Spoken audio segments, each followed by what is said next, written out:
오늘 박사님의 두 번째 강의 주제는 귀 밑이 붓는 병입니다. 귀 밑에 턱선이 붓는 경우가 있는데요. 네. 관련 사례가 있다면 소개해 주시죠. 네.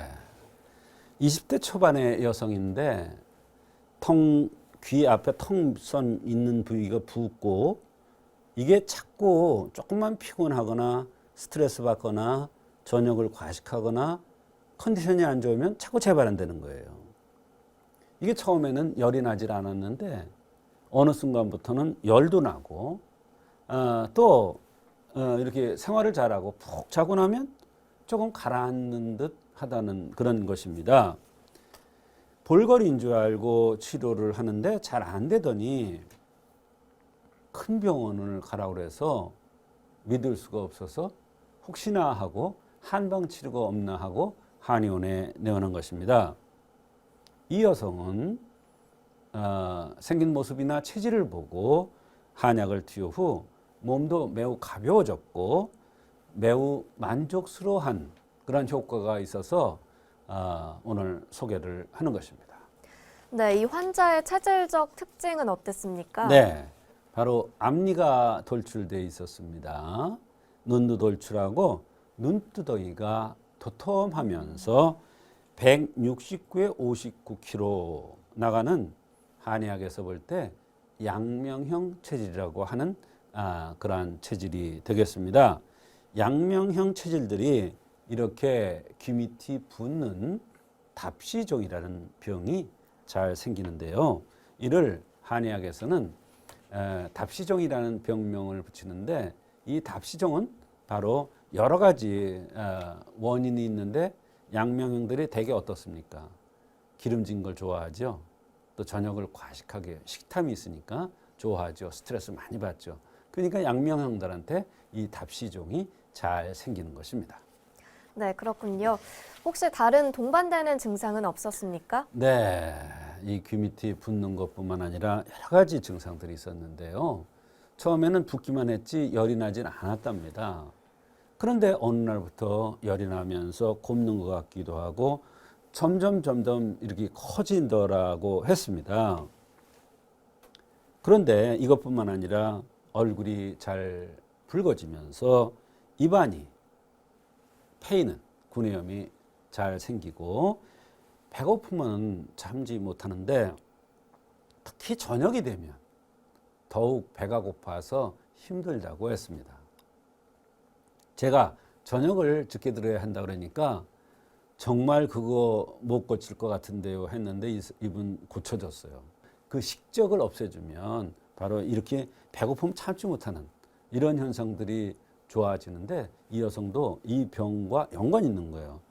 또 생식기적으로 뾰루지가 잘 나고 옆구리가 담이 걸리듯 이렇게 자꾸 불편해서 힘들고 어지럽고 코피가 자주 나는 이러한 여러 가지 증상들이 있었습니다. 네, 다양한 증상들이 있었는데 어떻게 치료를 해주셨는지 궁금하네요. 네, 이 답시종의 원인은 첫째로 기름진 음식을 많이 먹는 거, 또 스트레스 많이 받는 거, 또 저녁을 과식하는 게 답시종의 원인인데 이 답시종이 생기려고 그러면 이런 원인에 의해서 풍열이 동해요. 그래서 풍열이 동하면 이게 여기가 붓는 건데요. 이 사람은 배고픔은 참지 못하고 뭐든지 급하게 허겁지겁 먹는데 특히 기름지고 맛있는 음식을 그렇게 좋아한답니다. 어지럽고 얼굴이 잘 붉어지는 이런 증상들은 바로 양명경의 풍열이 동하는 거예요. 그래서 답시종이라는 게 생긴 것으로 판단되어서 바로 시오 갈근탕이라는 약을 투여했던 것입니다. 네, 치료 결과는 어땠습니까? 약을 먹고 나서 볼이 붓는 것이 많이 좋아졌으면서 이렇게 요즘은 심하지 않고 잘 넘어가는 이러한 정도까지 좋아졌다고 했는데요. 아무리 한의학적으로 잘 치료됐더라도 본인이 습관을 좋게 갖지 않으면 병은 재발될 수 있는 것입니다. 병원에서는 처음에 볼거리라고 하더니 계속 이런 현상이 반복되니까 큰 병원 가서 자세한 진단을 받으라고 해서 한의원을 내원한 건데요. 입안이 허는 것이 또 줄어들었고 생식기 허는 것도 많이 줄어들었으면서 수술 안 한 것이 너무나 자기는 감사하다고 그러면서 수술하지 않고 이런 볼거리 같은 이런 병들이 치료되니 한의학이 참 위대하다고 그러면서 너무 감사한 그런 경우가 있었습니다. 네, 혹시나 이런 환자들이 지켜야 할 주의사항이나 생활 습관 같은 게 있을까요, 박사님? 그렇습니다. 바로 이 답시종이라는 것은 양명형들이 잘 생긴다고 그랬죠.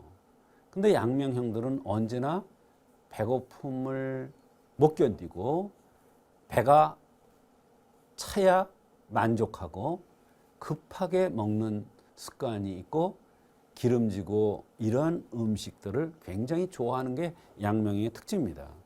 그런데 이러한 생활 습관을 버리지 않으면 병은 재발될 수밖에 없는 거예요. 어느 날 갑자기 재발하는 겁니다. 물론 이런 생활을 하면 다양한 곳으로 병이 노출될 수도 있지만 이 사람은 한번 답시종이 왔던 사람이기 때문에 그게 약점이에요. 그래서 그쪽으로 다시 병이 올 수밖에 없어요. 그러니까 생활 속에서 반드시 너무 기름진 음식, 저녁 과식하는 거, 그다음에 스트레스 많이 받는 것을 가능하면 피하고 이러한 여러 가지 주의사항을 지키지 않으면 다시 풍열이 동해서 재발될 수 있다는 것을 얘기를 해주고 철저히 이것을 지킬 것을 얘기를 했습니다.